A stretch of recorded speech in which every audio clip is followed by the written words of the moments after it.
अरे सकल वाला मुहा का कहता नहीं बाबा। अरे नरेंद्र मोदी जी के फोन धरा के कुमार नेता सबको शादी तय हुआ था, सबका शादी रुक गया है। ए बाबा मोदी जी बिजी बानी, फोन थोड़े उठाई है। अरे धराओ ना। इहे अपरिलावा में उतरल रहे दीनावा,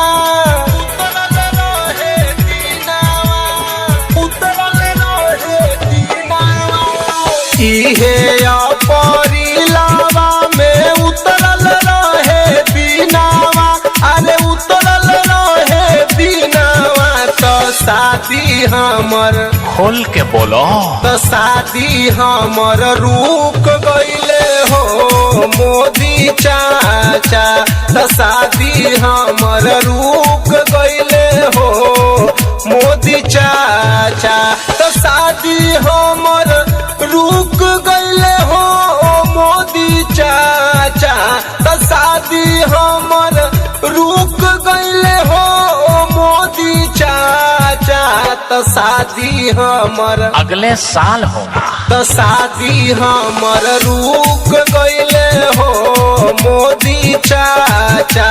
तो शादी हमर रुक गईले हो मोदी चाचा।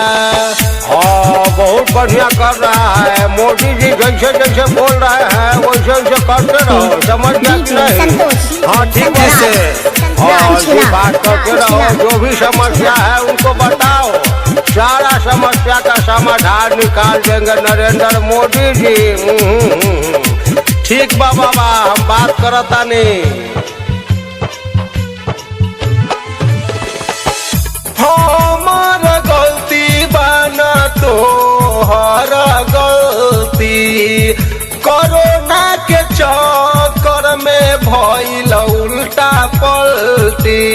भइल उल्टा पलटी, भइल उल्टा पलटी। हो हमार गलती बना तो हर गलती, कोरोना के चक्कर में भइल उल्टा पलटी।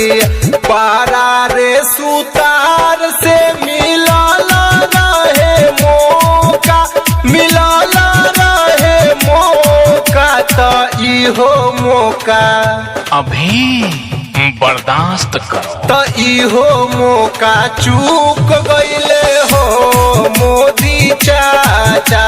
तो शादी हमर रुक गईले हो मोदी चाचा। अरे नरेंद्र मोदी जी तो बोलबे किए हैं अभी बर्दाश्त करने के लिए, तो बर्दाश्त करो।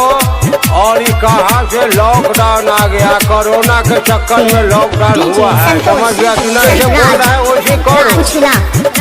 ठीक बा बाबा, हम अगले साल शादी करब, हमरा कोई हड़बड़ी नहीं खे। आगे सुनी।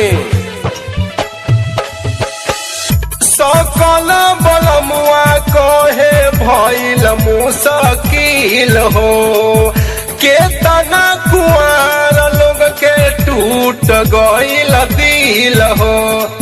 अरे प्यार मोहब्बत में दिल टूटते रहता है, उस सब बात पर ध्यान मत दो।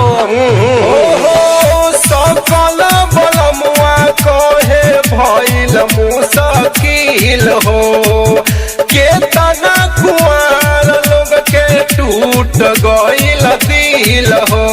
लॉकडाउन करवइल ऐसन एगो आफत। अरे ऐसन एगो आफत कोरोना बीच में। कोरोना तो भाग जाएगा।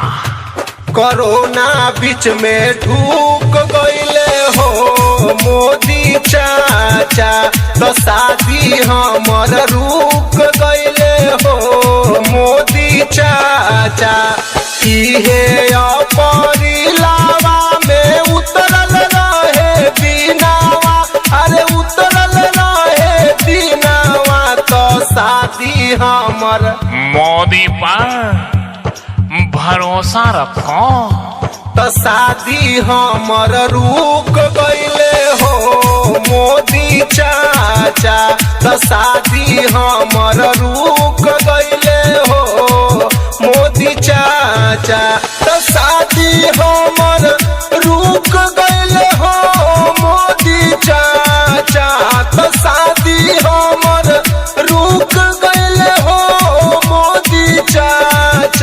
तो शादी हमर चिंता मत करो बच्चा। तो शादी हमर रुक गईले हो मोदी चाचा।